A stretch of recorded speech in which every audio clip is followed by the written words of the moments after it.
বিসমিল্লাহির রহমানির রাহিম। আসসালামু আলাইকুম ভাই ও বোনেরা। আজ আমরা শুনব একটি অসাধারণ গল্প, একটি হাতি আর মৌমাছির গল্প।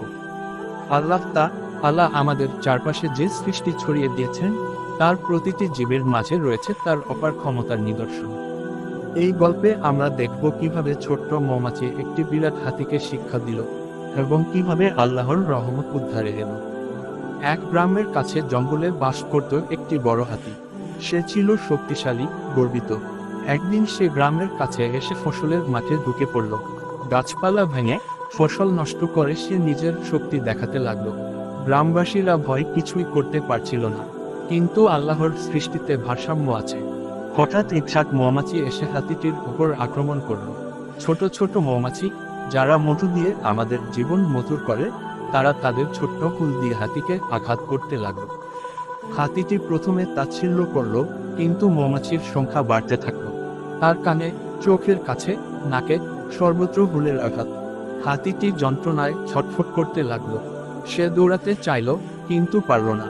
তার শক্তি তার কোনো কাজে এলো না।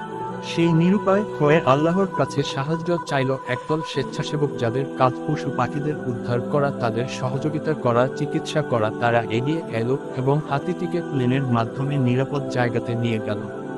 তারপর হাতিটির কাছে গিয়ে দেখল সে ক্লান্ত। তারা পানি দিয়ে তার শরীর ধুয়ে দিল, ক্ষতস্থানে ঔষধ লাগিয়ে দিল। হাতিটি শান্ত হলো। গ্রামবাসীরা তাকে জঙ্গলে ফিরিয়ে দিল।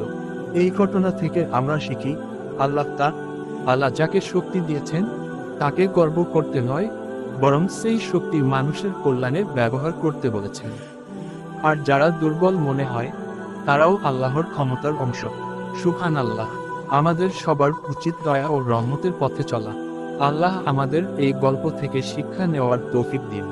এরকম যদি আপনারা আরো গল্প শুনতে চান, তাহলে অবশ্যই আমার চ্যানেলটি সাবস্ক্রাইব করে পাশে থাকবেন।